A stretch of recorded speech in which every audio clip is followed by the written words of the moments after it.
Citadel made about $16 billion for its investors last year, more than any hedge fund in history, and almost nobody outside of finance can tell you how they actually did it. But once you see it, you can't unsee it. I'm Mark Anderson. I run a 0DT and multi-strategy hedge fund for MBH Capital Management. I make these videos so investors can see how markets actually behave.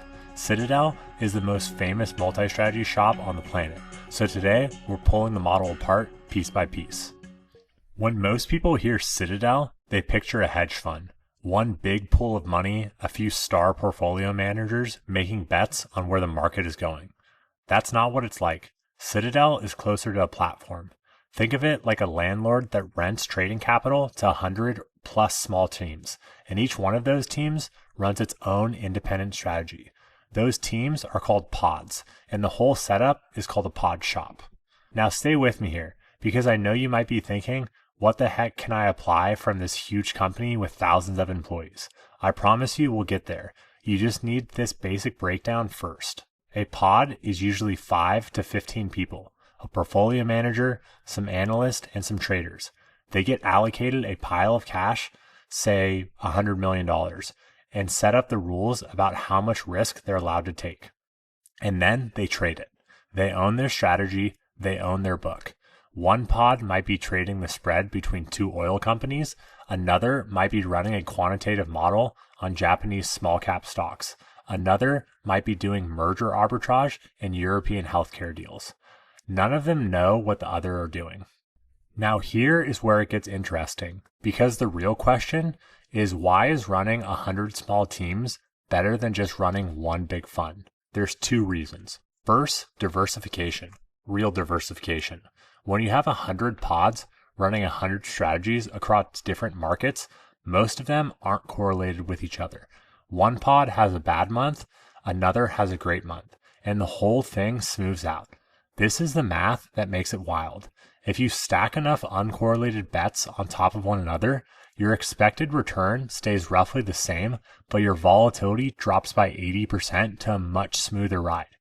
You get the same upside with a fraction of the choppy waves. Second, the risk management is ruthless. Every pod has a stop. If a pod loses somewhere around 5 to 7% of its allocated capital, the risk team steps in. The books get cut down, and in some cases, the pod gets shut down entirely. That's why Citadel almost never has a catastrophic year. Losses get amputated before they can spread. So let's zoom in. What does the pod actually look like on the inside?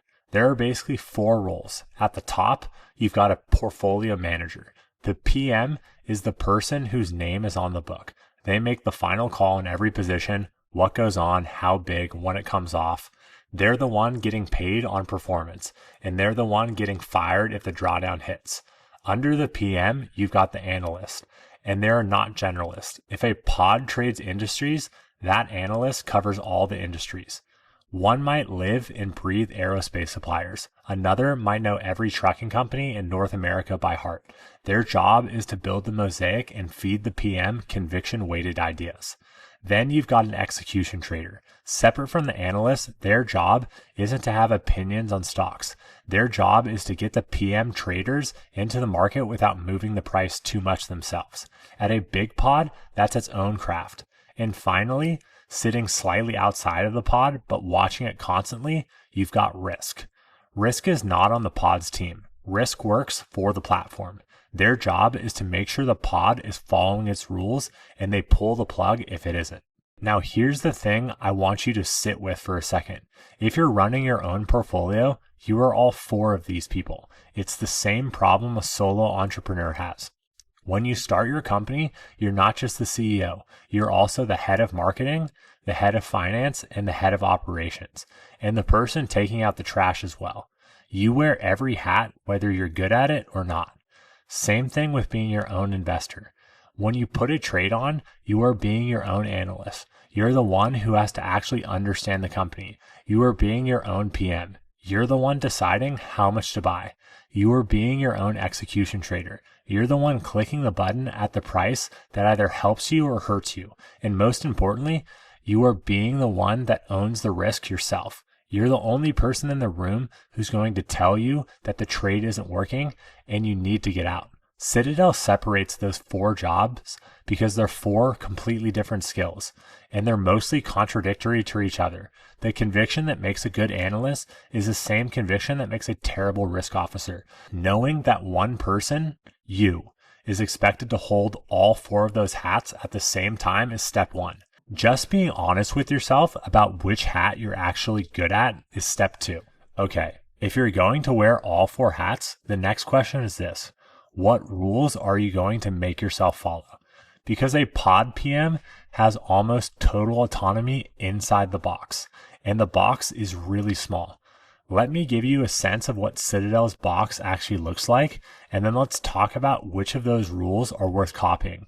They'll have a gross exposure limit, the total size of all their positions added up, capped at some multiple of their capital. They'll have a net exposure limit, usually forcing them to be roughly market neutral, meaning their longs and shorts cancel out, so they're not just betting on the market going up. They'll have a single name position limit, so no stock can be more than a small percent of the book. They'll have sector limits, so they can't secretly become an energy fund.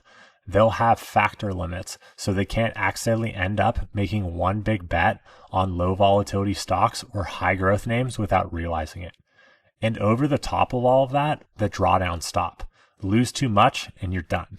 Now, most of those don't translate perfectly to a retail account. You're probably not running a gross to net neutral book. You're probably not hedging factor exposure, and that's fine. But a few of them are. A few of them are worth stealing. Maybe even worth building your entire process around. Start with the position limit.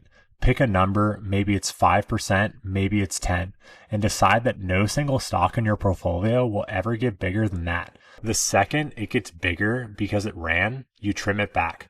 That one rule alone would have saved a lot of people a lot of pain over the last few years. Now, the sector limit. Look at your portfolio right now and ask, how much of this is tech? How much of this is energy? How much of this is a theme wearing different tickers?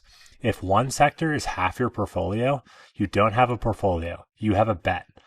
Set a ceiling you're willing to live with and enforce it. And then the big one, the drawdown stop. This is the one rule every retail investor should be taking directly from Citadel's playbook. Decide before you put on a trade how much you're willing to lose on it before you admit you're wrong. Write it down, and when it gets hit, act like your own risk officer and actually get out. Not, I'll give it one more week. Not, it'll come back. The rules you don't need to copy exactly, but the habit of having rules and deciding in advance what you will and won't allow yourself to do, that is the actual secret of the pod setup. It's not stock picking. It's not the structure around the stock picking. So when you hear Citadel made billions of dollars, here's what actually is happening underneath. It's not one fund. It's a platform running 100+ independent teams, each with a PM, analysts, execution traders, and risk officers watching the whole time. Each one operating inside a tight box of rules, each one uncorrelated with the others, stacked together to produce smooth compounding returns.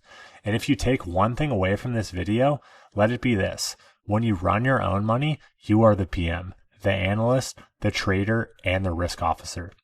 Citadel separates those jobs because they're different skill sets that contradict one another. You don't get to separate them, but you can do the next best thing. You can give yourself rules written down in advance and follow them to a T, like somebody else is watching.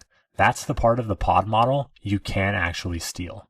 Inside our multi-strategy and 0DT hedge fund at MBH Capital Management, we run this same philosophy. Uncorrelated strategies, strict rules, and focus on steady compounding over time. If you're an accredited investor and interested in learning more about our multi-strategy and 0DT funds, there's 2 links in the description. One to book a call with our team to discuss investment, and the second one to subscribe to our performance newsletter that runs you through monthly performance, strategy attribution, and our latest findings on research. You can subscribe below, and I'll see you guys on the next one.